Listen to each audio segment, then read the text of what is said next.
sjedim ovdje i držim u ruci knjigu koja se zove Strava u ulici prava i evo, odlučio sam napraviti intervju sa Draženom Kasalom, koji dugo, to su već godine, jel tako, Dražene? Pišeš na Zvonu istine, jel? A zapravo ljudi te više poznaju preko nekakvih tvojih članaka i radio emisija i tako dalje, i seminara, ovo što je objavljeno na YouTube-u i tako dalje. Ali nekak imam dojam da ne znaju baš previše šta bi oni sad s tobom. Ne. Evo, pa prvo pitanje koje uvijek svako dobije isto. Tko je Dražen Kasal? To je uvijek prvo pitanje, pa kao neko najteže pitanje. Jel? A nemam baš neki odgovor pametan previše na to pitanje, ali mogu ti možda reći šta nisam, jel? Možda bi mi bilo lakše, ali možda bi i predugo trajalo sad. Šta znam, snađi se. Da se snađem, jel? Dražen Kasalo je ime jednog čovjeka, jel? Koji se tako našao u jednoj situaciji da se ispitiva tko je on i šta je on, i to ga je sve dovelo u jednu poziciju, situaciju gdje je kroz to samo istraživanje zaista zgazio jedno duboko područje u kojem je otkrio puno toga šta on zapravo nije. Jel? Još uvijek tragam za time tko sam, ali je puno toga otpalo, tako da... Guliš to kao luk, jel tako? Ne? Pa, tako nekako, tako to nekako ide. Zapravo je to, ulaziš u neka stanja, u otkrića, kad shvatiš, pa to nema veze s menom, to nisam ja, onda ti to kao bude neko olakšanje, rješavaš se velikih nekih tereta i cijeli ovaj put ovdje i sa Zvonom istine je jedan od najvećih koraka što sam ja napravio u tom istraživanju i traženju tko sam i saznavanju tko nisam. A tko sam, ja sam imao neke iskustva, uvide i stanja svijesti u kojima mogu reći da sam ja to, da je to stanje svijesti nekako nešto najbliže onome što ja mislim da je, ili što ne mislim nego što je, ali to je sad nešto što se teško može nekako opisati. Jel? Ja se sjećam prije više od 2 godine kad smo se čuli prvi puta telefonom, pa mailovima, pa tako dalje, pa se sjećam jedne tvoje, kad si rekao, čovječe, ja izgaram, ja nešto moram učiniti, jel mogu ja nešto, jel? Evo, prošlo je 2 godine i nešto kako surađujemo, ti i ja, ne samo ti i ja, nego i drugi ljudi koji su oko Zvona istine svoj doprinos dali. Kako bi ti, evo recimo u 2-3 minute ili rečenice, šta ja znam, opisao taj put od tog prvog ja izgaram do evo danas kad evo sjedim ovdje uz knjigu koja zaista izgleda kao prava knjiga. Nemaš vjerovati. Ima stvarna knjiga, ima pol kile, 250, 200, 417 grama. Znam točno koliko ima. Pa znaš šta, retrospektiva, 2 godine. Pa baš sam izgara nekako u tim momentima. To je bilo ono vrijeme, ja mislim, pred referendum, ne pred referendum, nego malo iza referenduma ili 1 godinu dana od onoga referenduma našeg ulaska u EU, znaš. I onda sam ja kao i manje više svi, dobro možda ne kao svi, ali bio sam dosta zaokupljen tim političkim nekim pitanjima, bankarskim pitanjima, zavjereničkim i tako i tim ostalim što i dan danas ljudi puno o tome pričaju, jel? Ali ja sam jednostavno gorio u smislu da sam ja samo o tome razmišljao, jel? Jedino to mi je bilo na pameti da nešto moram se napraviti po tom pitanju. Ne u pitanju djelovanja, nego moje želje da bolje i više razumijem o čemu se tu zapravo radi. Jer jednostavno ta neka sloboda o kojoj svi težimo je u pravnom sustavu bila nemoguća, jer ti ništa ne možeš napraviti, a da te se ne kazni i neko ima potpuna sva prava da ti može napraviti šta hoće, kad hoće i bilo kad. Jel? I onda sam ja jednostavno osjećao se kao miš neki u kavezu ili orao u kavezu.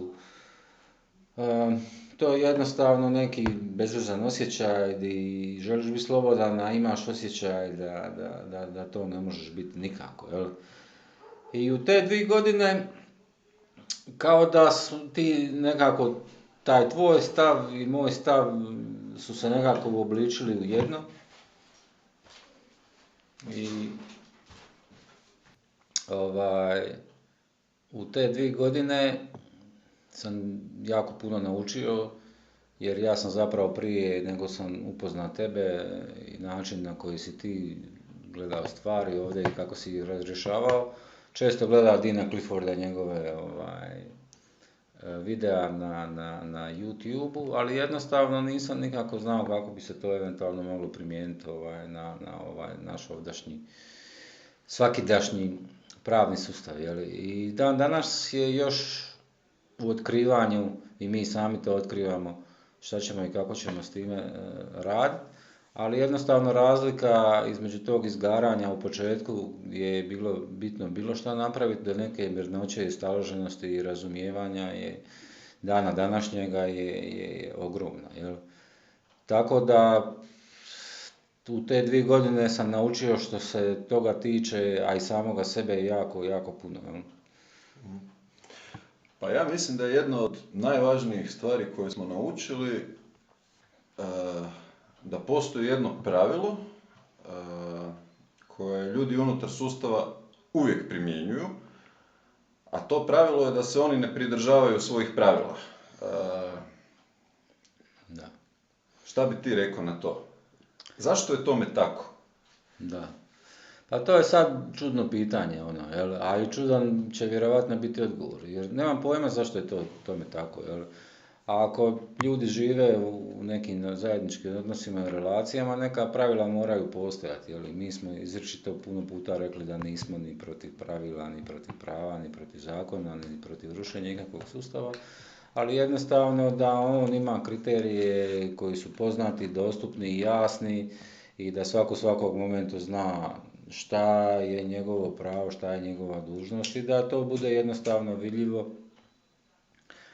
A međutim, u današnjem ovom divljem zapadu, takozvanom trulovom kapitalizmu ili tržištu kapitala ili trgovačkim društvima, jednostavno vridi samo taj zakon jačega ili zakon bržega, boljega ili snađi se druže, kako je pokojni Josip Tito govorio, jel? Tako da jednostavno mislim da ljudi u sustavu rade to samo iz razloga što to mogu raditi i što su dovoljno nemoralni da tako nešto rade.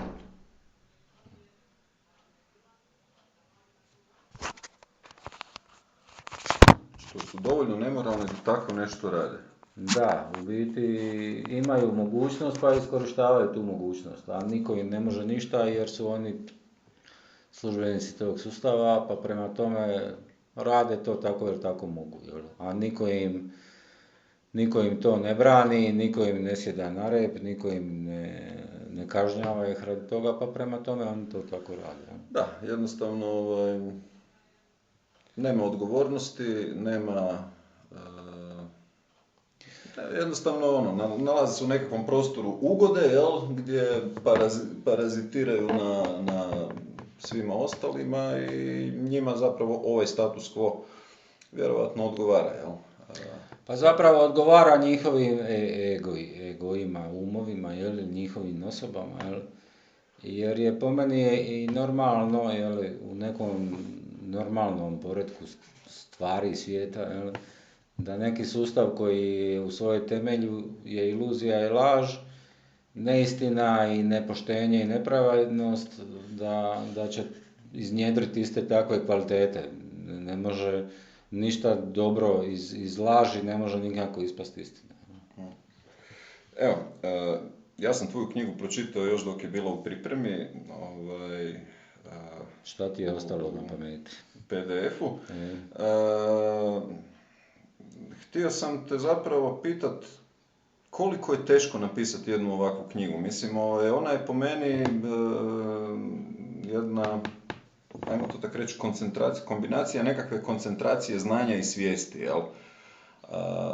O svijetu koji nas okružuje i zapravo i o nama samima. Koliko je teško bilo napisati ovakvu knjigu? A da ona bude razumljiva? Pa da ti budem iskren, nekako ovako na prvu ti mogu reći da nije bilo mi teško. Jel? Da dapače bi zapravo bilo vrlo jednostavno. Jel? Da je pisanje knjige samo sidni za stol ili za kompjuter i piši ono što imaš na pameti u nekom određenom momentu kad osjetiš da o tome možeš nešto napisati, jel? A ne bi bilo loše tim prije da imaš neki koncept u glavi o čemu želiš pisati. Jel? A budući da sam ja dosta imam nekog predznanja o psihologiji, o duhovnosti, o načinu funkcioniranja, ajmo reći body mind ili tijelo um nekog kompleksa, uspio sve to povezati kroz pravni sustav, što ovako malo nepovezivo izgleda, jel? Zato je meni ta knjiga bila jednostavna, kako bi ti rekao, jednostavno riječi su dolazile, tekstove sam neke koristio od nekih ljudi koje sam tu u knjigama naveo, koje sam spajao s nekim stvarima koje prije možda nikad nisu bile spojene na takav način. I iznjedrila se jedna cjelina u koju ja duboko sam uvjeren da je ona jasno i glasno i jednostavno objašnjava prirodu ovoga sustava u kojem se nalazi. Koliko je ona...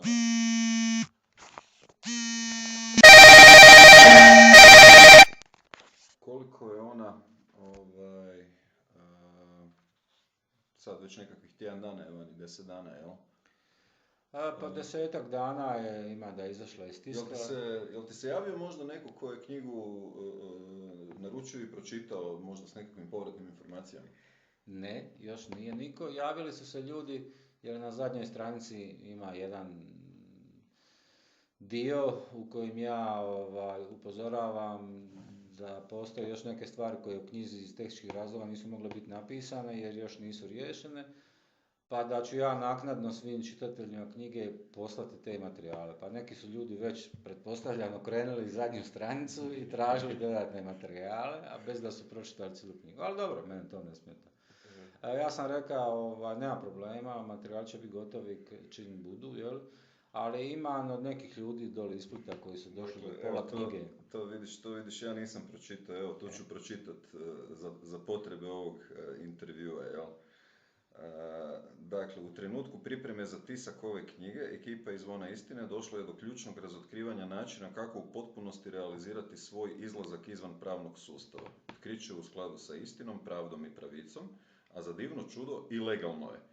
Budući da je trenutno nemoguće nadopuniti ovo prvo izdanje knjige sa novim otkrićem, molim sve čitatelje knjige da pošalju zahtjev za dopunskim materijalima na e-mail strava@gmail.com i napišu broj stranice na kojem se ova obavijest nalazi, kako ne bi morali kupovati drugo prošireno izdanje ove knjige. Ukoliko nemate e-mail, pošaljite SMS sa zahtjevom, bla bla bla, i dobit ćete oštampane materijale. Otkriće je prema našim saznanjima posljednji pravni čavao u lijesu pravne otimačine koju provodi država. Trebat će nešto vremena da se ovo otkriće implementira, te vas toga molim da budete strpljivi.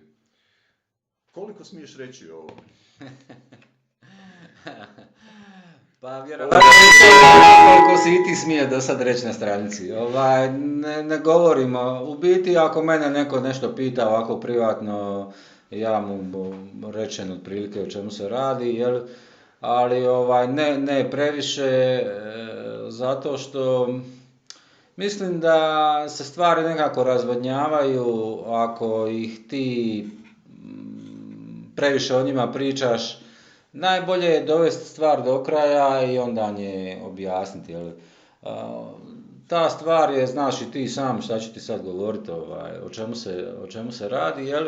Ali zaista mislim da će ona polučiti onako prilično veliki interes i rezultate i da neće više možda i ko misli docad da mi uglavnom sidimo i brbljamo i pričamo ili šta ja znam šta radimo, a da nemamo nekih konkretnih, hajmo reći, stvari da ćemo demantirati i te i takve sumnjičavce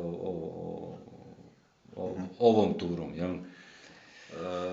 Ovako, u jednom od svojih nedavnih članaka si napisao da ljudi pitaju da što smo se nekako malo usporili, jel, da nema toliko članaka, pa si odgovorio zapravo da radimo više nego ikada, što je zapravo istina. Možda smo u nekim periodima bili daleko aktivniji nego sada što se tiče količine objavljenog materijala. Pa evo možda da s tim i završimo, jel? Da sad tu ne gnjavimo ljude 2 sata, jel? Da, da i ne gnjavimo previše baš. Ja. Evo, šta ti misliš kako će Zvono istine izgledati do kraja godine? Evo, lupi nekakav plan i program, ovo o čemu smo pričali, jel? Čisto kao obavijest slušateljima. Obavijest slušateljima je ta da smo mi na Zvonu istine, sad koji smo to mi, nebitno, jel?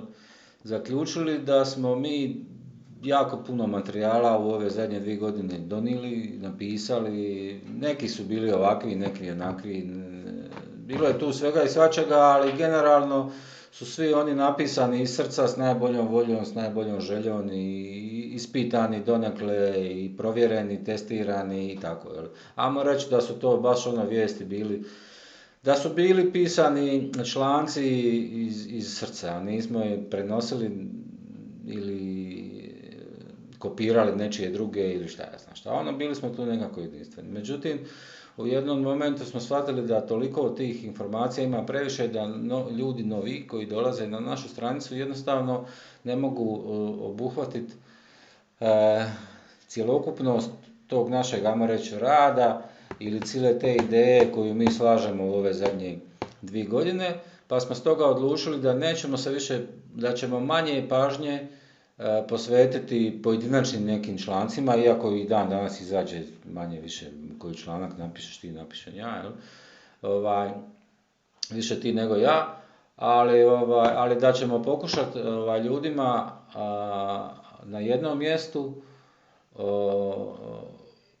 ispričati cijelu jednu priču u kojoj oni neće morati prolaziti kroz 500, 600, 700 članaka koje mi imamo i tražiti nešto što njima odgovara u tom momentu. Jer je naša intencija i u startu je bila da naučimo ljude da love ribu, a ne da ih hranimo ribom. I stoga i ova knjiga je rezultat toga, radionice koje smo pokrenuli prije mjesec dana su rezultat toga. Imamo još, mogu sad otkriti recimo svima, da planiramo, jer je zbog teškoće rada sa radionicama, planiramo raditi webinare, to je seminare preko weba, gdje će se moći jednostavno spojiti bilo ko, priključiti sa određenom minimalnom cijenom, jel?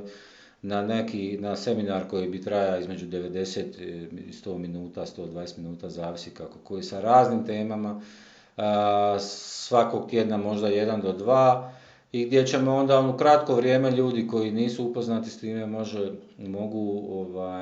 mogu vrlo brzo shvatiti o čemu se zapravo radi unutar cijele ove platforme. Prednost tih webinara je i u mogućnosti interakcije sa onima koji se prijave na webinar, je li tako? Tako je, oni koji se prijave na webinar mogu postavljati online pitanja direktno, jel? Ne samo to, nego i prednost ima u tome da neko ko ne može stići u određeno vrijeme na taj webinar može ga pogledati, a uplatio je, može ga pogledati kasnije. Jel? Tako da zapravo to je moderna neka verzija, jer seminar ovakav je jako teško održati oči u oči, iako je meni to osobno najdraže, jel, kad su ljudi prisutni, jer teško naći prostor, teško je uskladiti vremena, teško je dogovoriti se svima iz jedan grad, veći su troškovi, jel? I nama i ljudima, A ovako će to biti puno jednostavnije, puno brže, puno bolje i čak možemo raditi neke teme po željama ako neko želi da se danas priča o cijepljenju, da u ponedjeljak pričamo o bankama, da pričamo o monetarnom sustavu ili da pričamo o iluziji pravnog sustava ili kako funkcionira pravosuđe u Hrvatskoj i tako, sa raznim nekim gostima, što mislim da će biti da će biti. Pa je, riječ je o izuzetno vrijednim, evo sad kad si spomenuo, danas smo bili kod Roberta u Križevcima, on je imao jedno izuzetno zanimljivo iskustvo 10 dana u Remetincu, zbog toga što je postojala opasnost da ponovi kazneno neko djelo. Sad dakle, možda... Sutkinja je, imala kristalnu kuglu ili šta? A na kraju se... Pazi, šta ja znam. Ono što je meni najdraže u ovoj godini. Evo, recimo, Robert, zašto sam njega spomenuo? On bi bio super gost na jednom takvom webinaru, jer on sad zna kako to izgleda u Remetincu. Tako je, on sam rekao da je super iskustvo i da je škola u 10 dana koju ljudi prolaze po 10 godina, on je prošao 10 dana, jel?